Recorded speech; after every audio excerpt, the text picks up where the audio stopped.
in this panel, we'll meet a group of outstanding Lebanese entrepreneurs that have founded AI-first Lebanese startups that are innovating locally and scaling internationally.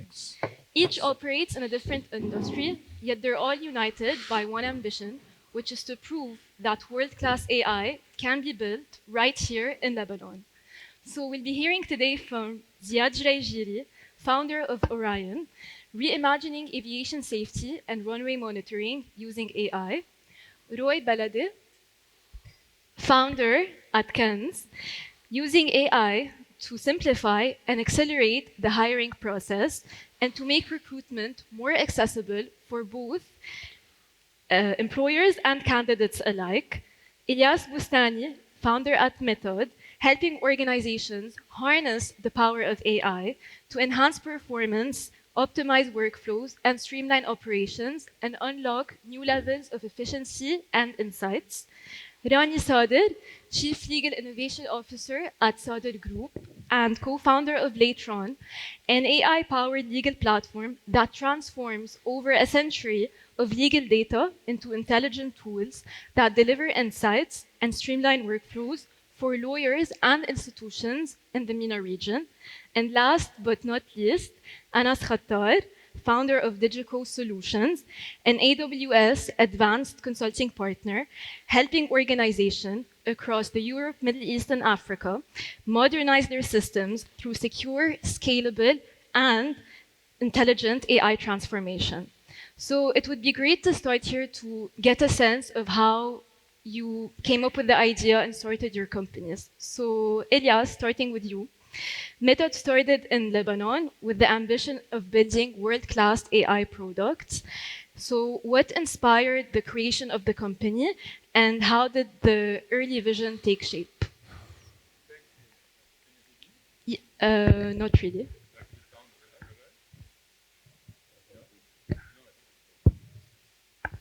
Can you hear me now? Okay, I can hear myself. So thank you, Lynn. Hi, everyone.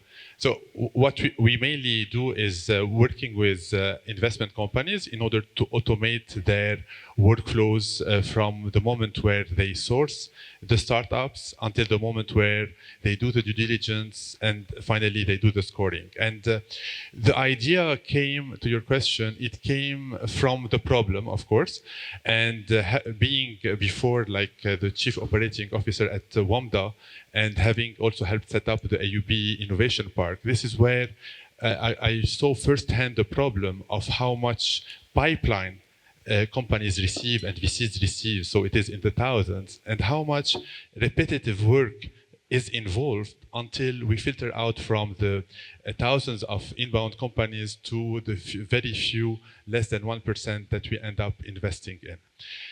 In parallel to that, there was also this technological shift with large language models, where when it came out, it was like everyone here, it was mind-blowing to see how many of those capabilities that we used to learn the hard way in consulting, for example, where I used to do and where you know what I mean.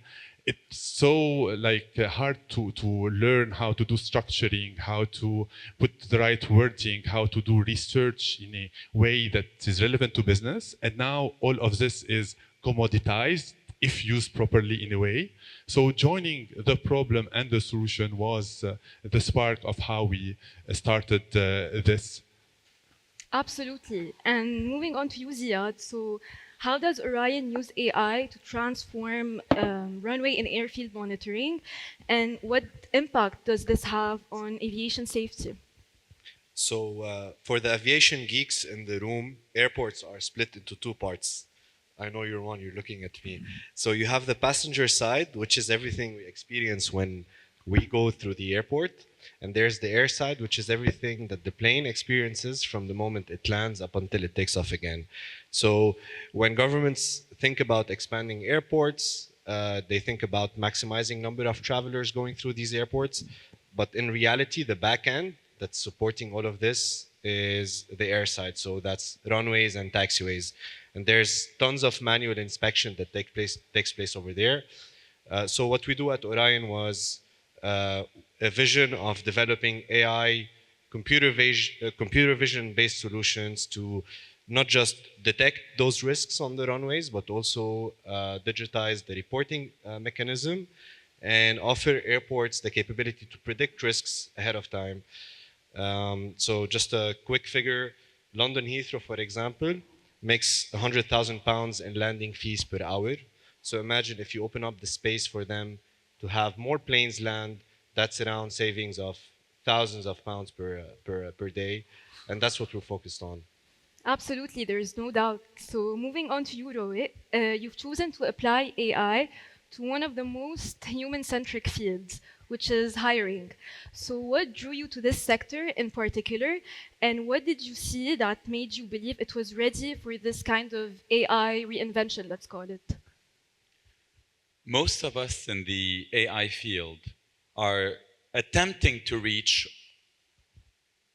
artificial general intelligence, AGI. That means an engine that is able to perform better than any human PhD on any task. We don't have the compute power in the world to do that today. So within KENS, we focused on one small sliver of the economy, which is hiring.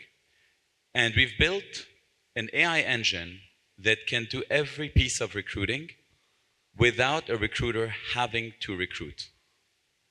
It's a lot easier to show it than tell it. So we prepared a 1-minute video demo to show how that happens.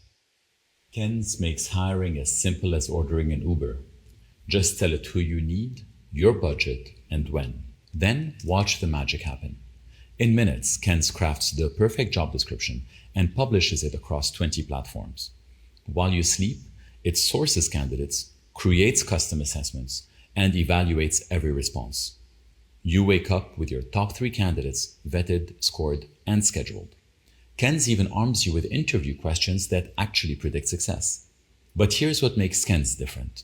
Every candidate, hired or not, receives personalized feedback and free access to Google's AI certification program. Because we believe rejection should be a stepping stone, not a dead end.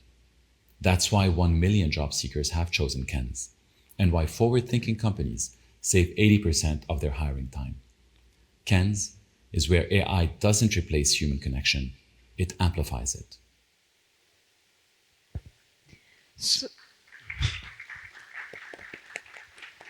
So the way here we can kind of argue while AI can make hiring like faster and more streamlined, it kind of loses the human element to it, which is critical in the hiring field.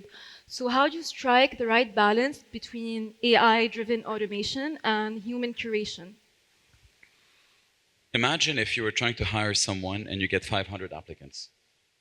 You start with the first 10 and you have good energy, and then you start to look for things in them. But what happens to the person who's been positioned 200 or 400? Humans have not gotten to the place where we have the attention span to manually post, screen, assess. And we go through a lot of shortcuts when we look at resumes. We look at fancy names, things that we recognize, like top universities, keywords. And those oftentimes can make you miss the right people. So AI has the ability to do all this, but what that does, it allows the human to be able to properly build relationships with candidates. So if you, as a recruiter, you want to bring in top talent, you can go ahead and do more employer branding, host networking events. You have more time to spend with candidates and look for the soft skills. So that just frees your time to do more human relations rather than automations of tasks. So here you're suggesting quite the opposite, which is that AI helps you hyper-personalize the experience, which I think is very interesting. So moving on to you, Rani. So Latron is an AI-powered legal platform built on Sadir's deep legal expertise and extensive database that I believe dates back to 1863. So how do you leverage that legacy to build such an advanced AI model? Okay, thank you. First of all, I think the legal field, the legal industry is the oldest industry currently moving into AI. What we say as jurists is that the last practical invention was the email. So you have to know that the legal system is extremely traditional. However, I think as a company that started in 1863, we've seen until now 5 technology evolution. And AI is not a new thing. It's an evolution for the information part. And whenever we're talking about later on, we're talking about the legal. And as an IP expert, I always consider that AI currently, through ChatGPT and the rest of Gemini and the rest, we're always talking about the horizontal knowledge. But the main concern is the vertical knowledge. And the vertical knowledge is, luckily, protected by intellectual property. And this will limit the ability when it comes to real legal information. Now, this is one. The second part is technology, and AI is part of the technology, but it's not the full legal tech part. The last part is legal information. And here I can proudly say that practically, with all what's happening in the world, we're seeing multinationals like LexisNexis, like VLEX, Clio, etc., recurring to Sadir's oldest activity, which is gathering legal information. So for me, launching a legal tech is part of the culture. It needs, first of all, legal, second, technology, and third, information. So those are the 3 pillars for any new legal tech in the Middle East, I think. So we're kind of talking about a collaborative approach between the AI models and the experts that are on the ground every single day, and I feel like this is very important. Now, moving on to you, Anas. So when you founded Digico, what gap did you see in how businesses are approaching AI adoption? So the problem with AI is not really the technology. It's more about the mindset and the execution of this technology. Usually companies have a lot of pilots and POCs going on, but taking those pilots into execution and implementing them and scaling them to their users is the real challenge. At Digico Solutions, we focused on this gap, and we built an AI delivery framework with a mix of AI governance, ethical AI, data readiness, maybe as well some ROI KPIs in there to deliver this AI transformation, you know. And companies usually think about AI in the region as something that comes later on, or something after the actual digital transformation. But what we've seen is that AI is the actual transformation itself, and without data, there is no actual AI. So you need to start with the data readiness, make sure you're building something with value and ethical. I think this is more of the well-rounded approach we have towards AI execution that delivers the value. Yeah. That's very interesting. And actually, Lebanon has been known for, no doubt, its creativity, resilience, and it holds on to its local talent. And when it comes to technology and AI, those capabilities really do stand out. So building from Lebanon is not easy, but it does come with its own set of advantages, which is resourcefulness, strong engineering talent, and a willingness to solve problems. We have this innately. So our panelists today are a great example of how local capabilities can be translated into opportunities, building AI companies that don't just operate from Lebanon, but also operate for Lebanon and the broader MENA region. So Ilyas, if we zoom in on Lebanon, what kind of environment does it create when it comes to experimenting with AI? Are there certain advantages or maybe realities that makes it a good ground to test and refine solutions? So excellent question. And for me, like for any ecosystem, there are that want to favor like entrepreneurship and be a good ground for new ideas, there are three main elements. The first one is access to talent, and many of the discussions today were focused on this one. And here in Lebanon, I think there is a consensus that fresh graduate talent is available. It is of a good quality. And then if there is some gaps, skill gaps, those are complemented with programs like forastech.org or other type of initiatives. That's on talent. Now, the second one that is important is access to markets, right? So in our case, we were lucky to partner up with MEVP, which was having the problem that we mentioned in terms of pipeline, and we came and built the solution with their support, validated the solution, and this is what allowed us to go and take customers outside of Lebanon, even in the US, in Boston, and in GCC. So Lebanon was a good testing ground to get our first clients, and from there on, we're now scaling outside of Lebanon. My co-founder is based in the UAE, where he's accessing the Gulf market to nurture it.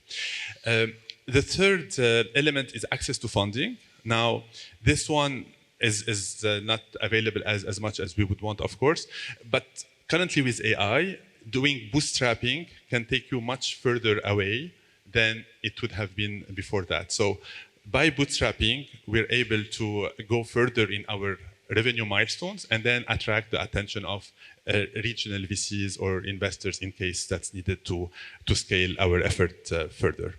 And there is a last element that I would mention, which is the informal network of knowledge sharing. Because in AI, we are working in an industry that is developing by the day.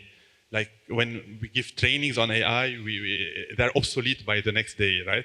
So, and this, like, there's no course we can go to get, you need to talk to people in companies that are doing this kind of jobs. And the diaspora, the Lebanese diaspora, is well spread in those companies, and they are always willing to help by giving mentorship, by sharing insights. And this has been very helpful to us when we're doing our technological choices, knowing what challenges they are also facing, and understanding that actually things are not as rosy as we would think when reading the media and so on there. This helps to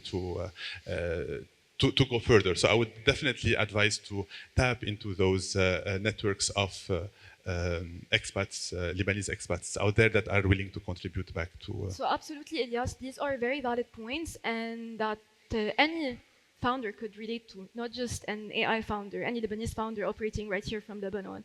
So moving on to you, Ziad, with Orion's back office housed in BDD, employing over 40 people, how has that local talent contributed to shaping Orion to what it is today? So when we started Orion, there was basically no AI talent, not just in Lebanon, anywhere. And I think of this in a way where talent will go to places where it's treated well, and it's going to stay in places where it's treated well. So we put a lot of effort into making sure that our team is going to always be part of our team. I've heard this multiple times today, and I know most of the founders in the ecosystem suffer from this, not just in Lebanon, anywhere. Like, you get people, you invest in them, and then eventually they're going to go somewhere else where maybe it's a better environment for them. So I think one of the main reasons why we're here as a company is because of the team we have. And I think maybe this is a message to Lebanese founders. Lebanese talent also wants to be part of organizations where they're solving complex and challenging problems. So that's what we've done. And specifically for us, computer vision talent is even probably more rare than other AI talent. So we really invest a lot in developing our people. And last but not least, I heard the CEO of Anrami talk about agency. We're in an environment that's constantly evolving. There's always something new. So even if you have great talent, this great talent also wants to be curious, has to be curious, so that you always stay ahead of the curve, especially in an environment like ours. Absolutely.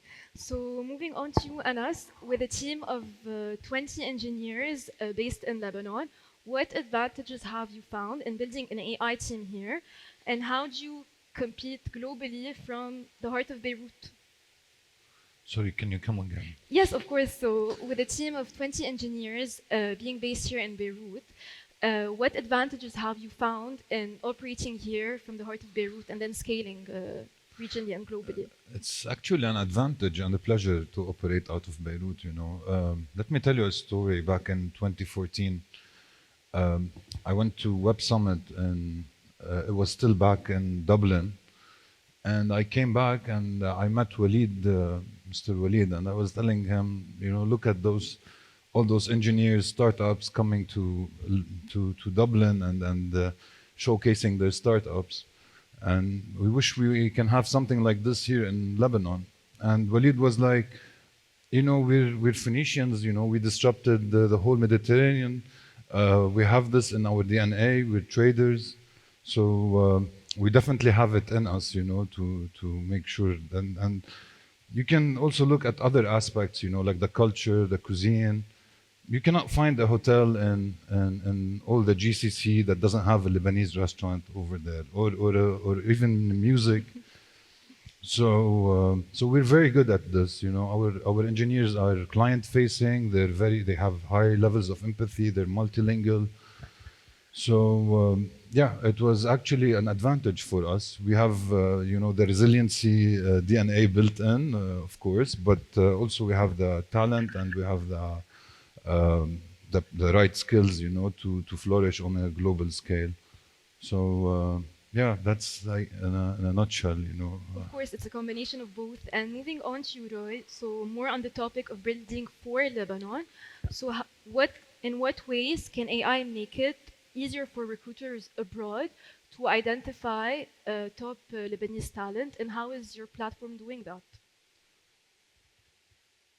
We all know the qualities that we bring. Trilingual, will work much harder than anyone else, are extremely happy to have an opportunity. Who here has looked at a resume and gotten to the bottom and seen how many languages? Who here can see potential in a particular resume unless you're really well trained? It's very hard. So one thing that we have done is, our origin is Jobs for Lebanon. We started this when we had the financial crash. We were lucky to make a very specific call to one specific audience in the world, and that is Lebanese living abroad. You have a job, post it on Jobs for Lebanon, hire a Lebanese in Lebanon. At first, there was no AI. عالثقة. Today, when we have a very advanced AI engine, we do two things with it. First of all, we ask every single candidate, what is your salary expectation? Because we know that the price quality of a Lebanese is higher and it's highly competitive against other places in the world. If you're going to find a senior app developer in Lebanon, you're paying somewhere between $3,000 to $4,500, maybe $5,000. Outside, you're talking about 20 plus. So the price quality is 4 or 5x. Starting with this, there's no AI, just price discovery that we've added to the feature. The second thing that we've done is, when you use AI, you are not filtering by keywords. You are actually looking at the skill set within a person's experience. So if someone in Lebanon has worked, for example, on business development, we know AI knows what are the skills that come with it, from research to persuasion to identifying opportunities. So all of these things that are not in the resume, and sometimes we get resumes that are not very polished, multiple pages, so recruiters may skip them, but AI will not. And so if someone is looking for a job like a junior product manager, where there's research that's involved, and persuasion internally, we will surface that resume. We will then send a skill assessment generated by AI, graded by AI, to test their skills. And so the person who's going to meet them, the recruiter, the hiring manager at this point, is going to have someone who's truly tested. And so we surface people whose skills may not appear. The third thing we do is just looking around the room, who here has applied to a job? Keep your hand up if you heard back from the recruiter. Okay. Chances are most platforms will not send you follow-ups. We made it a point to give you a gap-based analysis through AI to tell you what is the missing piece, and then we'll follow up with you every month to give you a free course certified by Google on how to build AI agents from scratch with no coding background, so that you can amplify, you gain your part of the skills of the future, and you can amplify your resume with a portfolio of this is what I've done. This multiplies your chances when you go and meet a recruiter abroad, because you are part of the 1 per 1,000 who's able to build AI agents from scratch. We have, in 3 months, 15,000 registrants in the Middle East who are taking the course. It's on Zoom, there is accountability, and you end up with a certification. So this is an additional way where a Lebanese talent can get noticed by people abroad through the platform, well beyond just their resume. Thank you, Roy. So moving on to you, Rania. So Lebanon has deep expertise in in the legal sector, healthcare. Those are very data-heavy verticals. So how can Lebanon leverage this data to build domain-specific AI models? Okay, thank you. First of all, we are one of the oldest legal information, I would say, culture in the Middle East. We had the first constitution, one of the first, in fact, I think Egypt was before us. And then since then, we have more than 100 years of information. If I'm talking only about Sadr, we have around 1,800,000 documents which are daily updated and I would say updated, that's it. But let me give you 3 myths when it comes to AI in legal industry within the Middle East. First of all, we all think that legal is only for lawyers and for judges, etc. It's not. I think we're okay. I think most of us rely to ChatGPT to have a contract from here or a legal information from there. Although I do not recommend, because it's not the vertical knowledge, but definitely from a horizontal point of view, we're all accessing the same, I would say, information. Second, most of the technology coming to the Middle East is Anglo-Saxon based. And I think we still have a couple of jurists here who might know the difference. So, but however, the Anglo-Saxon are mainly based on cases. So it's an evolution of information where big data is easily, gathered. However, in the civil law society, which is all the Middle East except DIFC, I think, it's a text-based. So sometimes a single word might change might delete part of our big data. This being said, we might have, this is why, by the way, we're seeing a lot of startups in the legal tech all over the Middle East, not only in Lebanon, starting as the Harvey of the Middle East and then going back to only doing digital transformation for legal document, because the main is the legal information. It's not only the digitization of legal information. And the third one, I already talked about it, it's the intellectual property. And I think now, with all those around me, I would always suggest that before developing anything, start by building a real intellectual property. Start with fetching which kind of data you might really own versus what you cannot own. Because the next battle in information is mainly what we call the secondary content and not the primary content, which is the horizontal knowledge. Thank you, Rani. So building an AI company starts with creating a great product, but that's just the beginning. Once the foundation is in place, the real challenge becomes scaling. So growing sustainably, standing out in a crowded market, a very crowded market, and maintaining quality as you scale across different industry sectors and regions as well. So it would be very interesting to see how each and every one of you has approached scaling and differentiation throughout your journeys and what it takes to grow beyond the first success. I feel like this would be very interesting, especially for any aspiring AI founder with us here in the audience today. So starting off with you, Elias, for Method, how do you turn client-specific needs into something that is scalable and that you can potentially replicate? That's a great question, and this is something that kept us awake at night for some time because we were receiving different needs from different customers, and we could build a solution, tailored solution for each. But then this wouldn't be scalable, and we would quickly reach a cap of being able to serve them.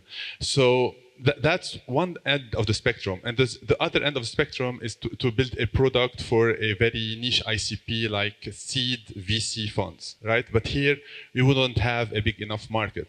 So being able to find where we stand on this scale was it took us some work in the beginning by doing a lot of customer interviews and customer exploration. And by talking to a lot of customers, we found that actually there is a lot of repeatable patterns within the VC space from pre-seed until Series A, and that's our sweet spot. And then the customization are mainly about the thesis of the fund and the criteria of selection, which we can tailor on the platform. So here it's more about kind of having a foundation in place and then just doing a few tweaks as you deal with different clients who have different needs. So that's very interesting, Elias. Thank you. So I could actually ask Anas the same. So how do you ensure consistent quality as you serve clients with very different needs that operate in very different sectors?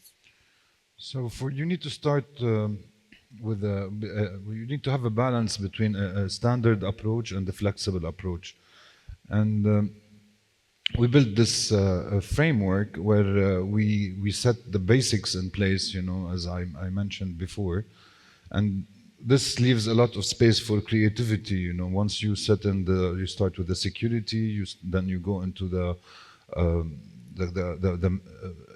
marriage between AI and cloud. You know, you can utilize the scalability of the cloud, and then once you have that in place, you can experiment in different ways of how to build your products, knowing that you have a secure foundation, you have the capacity to scale whenever needed, because as you know.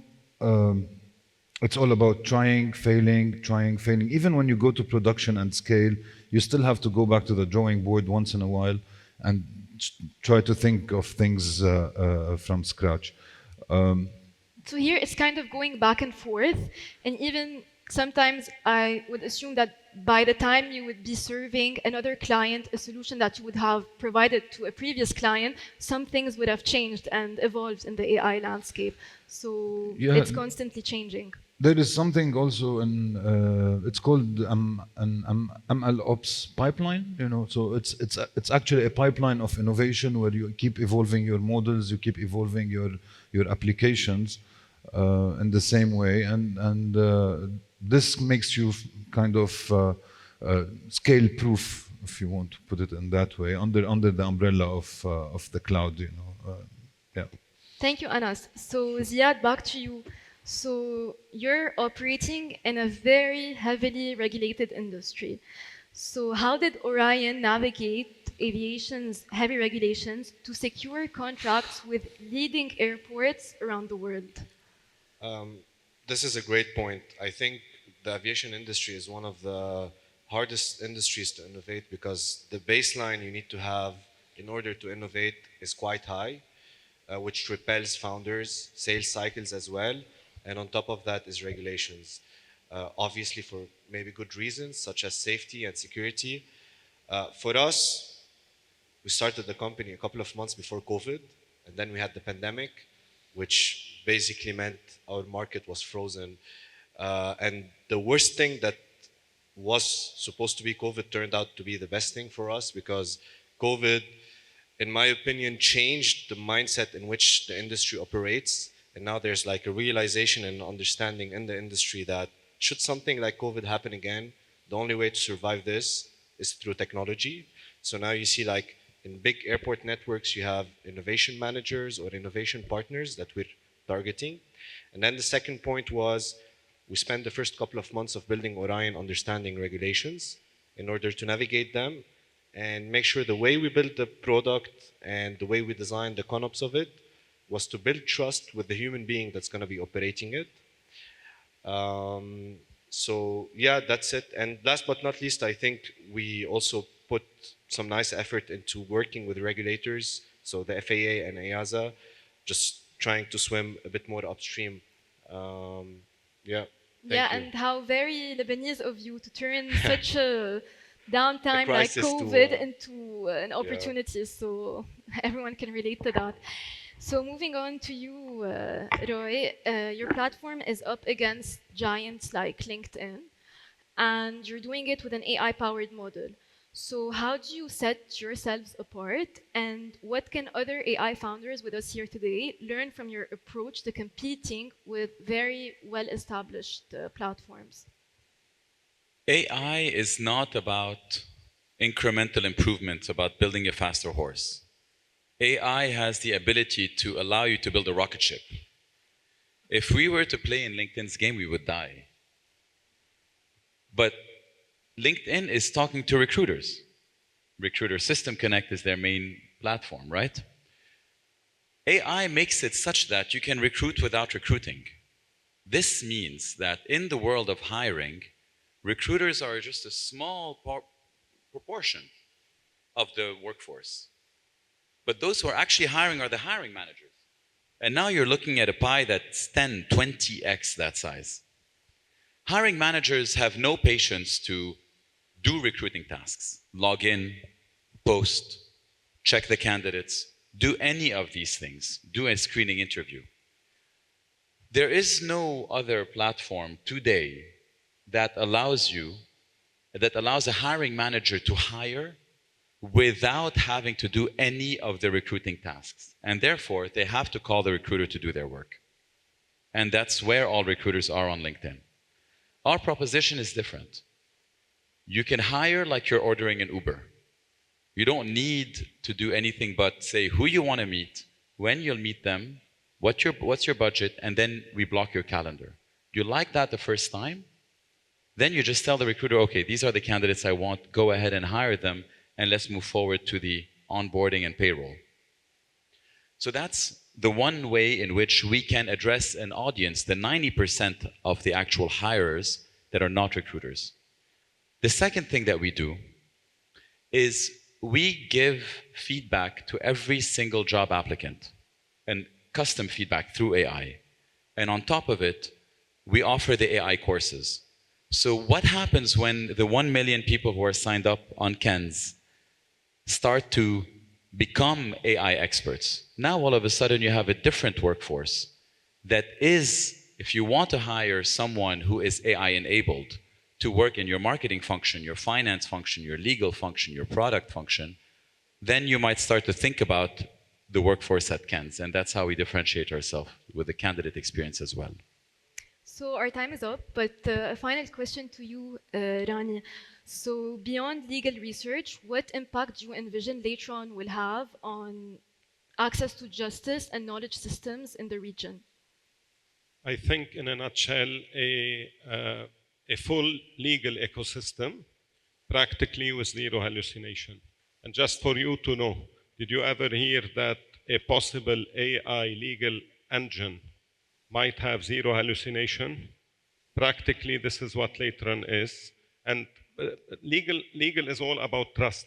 So if you don't trust the information practically one time, and this is what happens with us lawyers. So if we lose trust in people who are serving us, practically that would be the end. And I think for AI, it's the same. So it's a full legal ecosystem, not only for lawyers and judges. Absolutely. So thank you all, Ziad, Roy, Ilyas, Rani, and Anas. This has been such an insightful discussion. It's inspiring to see how you're proving that world-class AI can be built right here in Lebanon. from scaling globally to solving local challenges, your work really shows what's possible when local talent, vision, and ambition all come together. So, and for everyone here today, I hope this discussion leaves you with one message, which is that Lebanon doesn't just have the potential to contribute to the AI revolution, it already is.